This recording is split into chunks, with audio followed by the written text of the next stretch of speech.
Hello everyone, देखिए अब exercise 13.2 के जो एग्जांपल्स हैं वो हम देखते हैं बुक में। तो यहाँ पर देखो 1 to 5 जो थे आपके पास एग्जांपल वो 13.1 में थे। उसके बाद 6 एग्जांपल यहाँ पर कहीं पर भी दिया नहीं हुआ है। अगर आप देखोगे पीछे भी कहीं पर नहीं है। ये देखो यहाँ पर अगर आप देखोगे ये आपके पास एग्जाम्पल 4 आया और उसके बाद यहाँ पर ये एग्जाम्पल 5 आ गया। ठीक है, फिर उसके बाद ये एक्सरसाइज स्टार्ट हो गई आपके पास। ठीक है, उसके बाद देखो एग्जाम्पल 6 कहीं पर नहीं है। यहाँ पर देखा आपने? ठीक है, तो यहाँ पर कहीं पर नहीं है। तो ये एग्जाम्पल 7 दिया हुआ है, तो फिर हम ये 7 से ही करते हैं क्योंकि 6 है ही नहीं। इनकी काउंटिंग है तो गड़बड़ हुई है, जो भी हुआ है। ठीक है, तो देखो एग्जाम्पल 7 जब हम कर रहे हैं तो देखो इसमें वैसे तो अब ये बड़े इजी हो जाएंगे आपके लिए क्योंकि आप एक्सरसाइज कर चुके हैं। तो देखो ज़रा क्या कहता है इसमें, 6 pipes are required to fill the tank in 1 hour 20 minute। अगर आप यहाँ पर ये डायग्राम देख रहे हो तो जो टैंक है वो फिल होता है 1 hour 20 minutes में, और 6 पाइप्स हैं। कितने हैं? 6 पाइप्स जो है रिक्वायर्ड हैं to fill the tank in 1 hour 20 minutes। ये 6 पाइप्स लगे हुए हैं और ये टाइमिंग लग रही है 1 hour 20 minute की। अब वो कह रहा है how long will it take if only 5 pipes of the same type are used. अब अगर 5 पाइप्स हम लगाएं तो बताओ कितनी देर में ये भरेगा। पहले तो ये सोचो 6 पाइप्स हैं, जब 1 hour 20 minutes में उसको फिल कर रहे हैं, तो जब 5 पाइप लगाएंगे हम तो वो देर में फिल होगा, ज़्यादा जल्दी फिल होगा? देर में फिल होगा, क्योंकि अब पाइप आपने क्या किया, एक कम कर दिया ना। तो पहले जितना टाइम लग रहा था अब उससे ज़्यादा ही लगने वाला है क्योंकि 5 पाइप हैं। अब समझ रहे हैं? यानी कि आपने पाइप्स घटा दिए तो टाइम क्या लग रहा है? ज़्यादा लग रहा है। पाइप घटा दिए, टाइम ज़्यादा। तो यानी कि ये इन्वर्स का केस है। देखो यहाँ से हम समझते हैं इसको। देखो एग्जाम्पल है ये आपके पास 7। तो इसमें भी हम क्या करेंगे, सबसे पहले टेबल बना लेंगे। तो यहाँ पर लिखते हैं हम नंबर ऑफ़ पाइप्स। ठीक है, और एक हम बना लेंगे यहाँ पर टाइम्स का। ठीक है, तो यहाँ टाइम की बात कर लेंगे और ये मिनट्स में लेंगे हम। देखो क्यों लेंगे मिनट्स में, क्योंकि उसने दिया 1 hour 20 minutes। ठीक है, तो 1 hour 20 minute को पहले हम मिनट में कन्वर्ट करेंगे, या तो आवर्स में देता तो आवर्स में ही रहने देते। अब उसने दे दिया 1 hour 20 minute। देखो नंबर ऑफ़ पाइप हैं कितने, 6, और टाइम लग रहा है कितना, 1 hour 20 minutes। तो 1 hour में कितने होते हैं, 60 मिनट प्लस 20 है, कितने हो गए, 80 मिनट हो गए। तो यानी कि 6 पाइप कर रहे हैं 80 मिनट में टैंक को फिल। और वो क्या कह रहा है, अब 5 पाइप्स अगर हैं तो बताओ कितना टाइम लगने वाला है। तो पहली बात तो यही चीज़ आपको समझनी है कि अगर 6 पाइप 80 मिनट में काम कर रहे हैं तो अब 5 पाइप लगा दिए तो अब ज़्यादा टाइम लगने वाला है, क्योंकि पाइप आपने घटा दिए हैं तो अब टैंक को फिल होने में ज़्यादा टाइम लगेगा।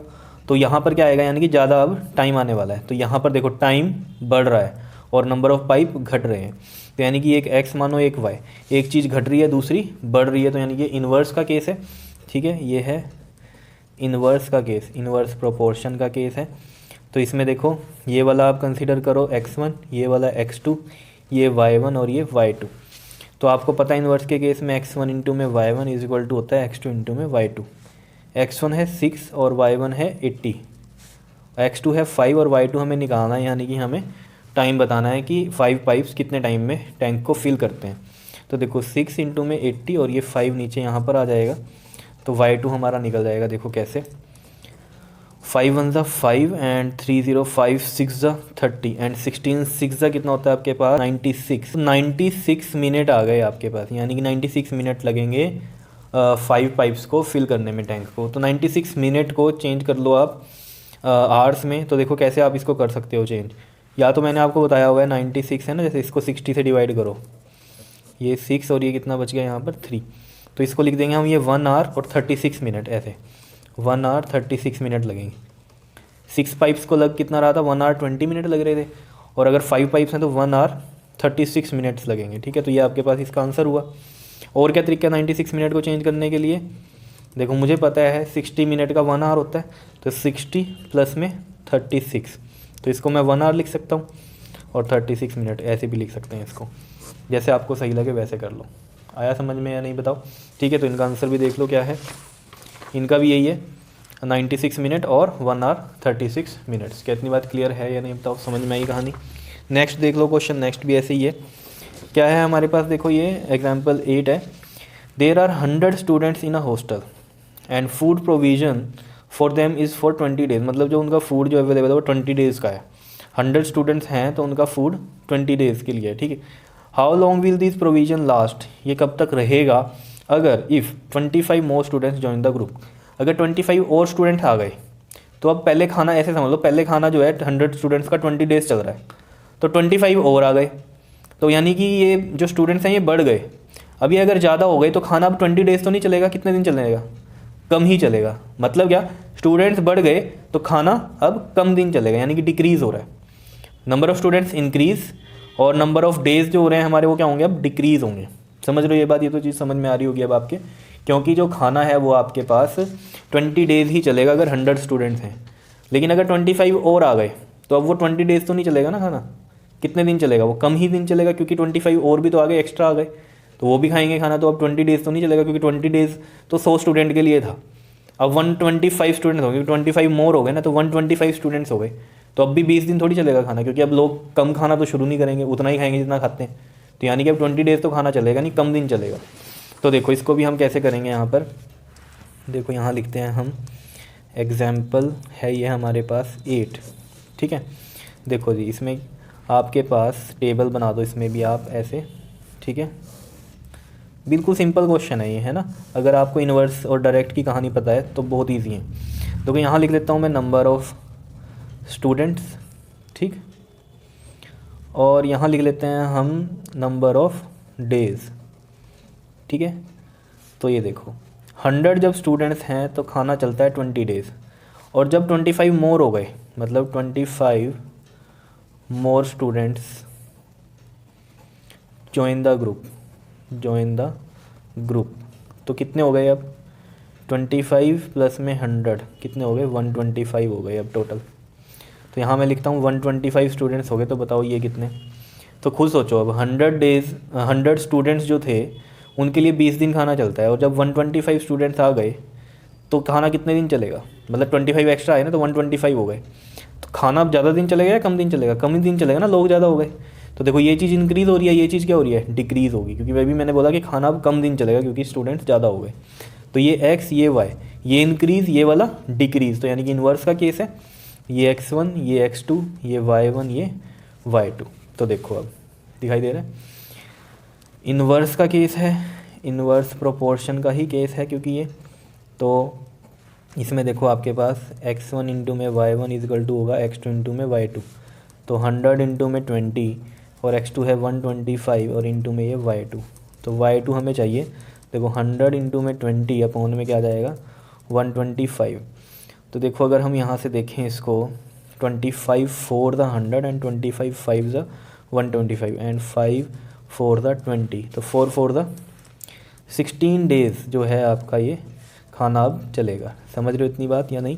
तो 16 डेज़ जो है इसमें हमारे पास आंसर आया है। तो ये भी हम यहाँ देख सकते हैं एग्जाम्पल में, देखो क्या आंसर आ रहा है इनका, 16 ही आ रहा है, ठीक है। तो इस तरीके से आपको ये करना है, ठीक है। आगे देखते हैं, देखो एग्जाम्पल 9 की हम बात करेंगे। तो एग्जाम्पल 9 में देखो आपको क्या कह रहा है, if 15 workers can build a wall in 48 hours, 15 workers हैं can build a wall in 48 hours, ठीक है।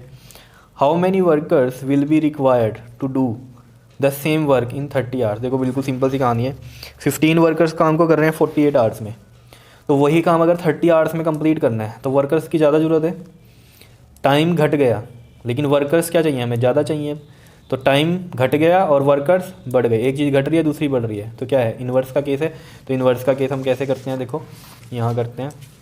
एग्जाम्पल है आपके पास ये 9, लास्ट है शायद, हाँ लास्ट एग्जाम्पल है। तो देखो इसमें भी हम क्या करेंगे, टेबल्स बना लेंगे। ये इस तरीके से एक टेबल बनाएंगे, यहाँ लिख देते हैं हम नंबर ऑफ़ वर्कर्स, और यहाँ लिख देते हैं हम टाइम, किस में, ये इन आवर्स में, ठीक है। तो देखो अब यहाँ पर देखो, अगर आप देख रहे हो 15 वर्कर हैं और वो टाइम को कंप्लीट कर रहे हैं 48 आवर्स में, मतलब जो भी उन्होंने एक वॉल बनानी है, 15 वर्कर कर रहे हैं 48 आवर्स में वो काम। कह रहा है how many workers will require to do the same work in 30 hours. तो वही सेम काम के लिए कितने वर्कर्स रिक्वायर्ड होंगे अगर वो हमें 30 आवर्स में कंप्लीट करना है। तो यानी कि टाइम दे दिया 30 आवर्स, तो नंबर ऑफ़ वर्कर्स वो पूछ रहा है आपसे, ये है कहानी। तो देखो ये एक्स है, ये वाई है। देखो खुद सोचो, 15 वर्कर 48 आवर्स में काम कर रहे हैं, वही काम आपको 30 आवर्स में कंप्लीट करना है, तो वर्कर अब ज़्यादा चाहिए ना, ठीक है। तो यहाँ पर क्या हो रहा है, ये इंक्रीज़ हो रहा है और यहाँ ये डिक्रीज़ हो रहा है, time decrease, number of worker increase. तो ये इन्वर्स का केस है, ठीक है। तो ये इन्वर्स आपके पास इन्वर्स प्रोपोर्शन में है ये, ठीक है जी।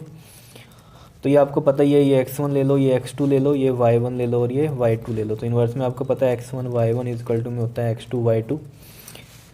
x1 है 15 और ये हो गया 48, x2 निकालना है हमें और y2 है 30। तो x2 यहीं रहने दो, 15 इंटू में 48 ये रहा, 30 यहाँ आ जाएगा नीचे ये वाला, 15 2 दा 30 एंड 2 2 दा 4 एंड 2 4 दा 8। तो यानी कि 24 वर्कर्स लगेंगे अब अगर काम को कंप्लीट करना है। किस में? 24 वर्कर्स आंसर हो गया। तो 24 वर्कर्स लगेंगे अगर काम को कंप्लीट करना है आपको 30 आवर्स में। क्या इतनी बात क्लियर है या नहीं है बताओ?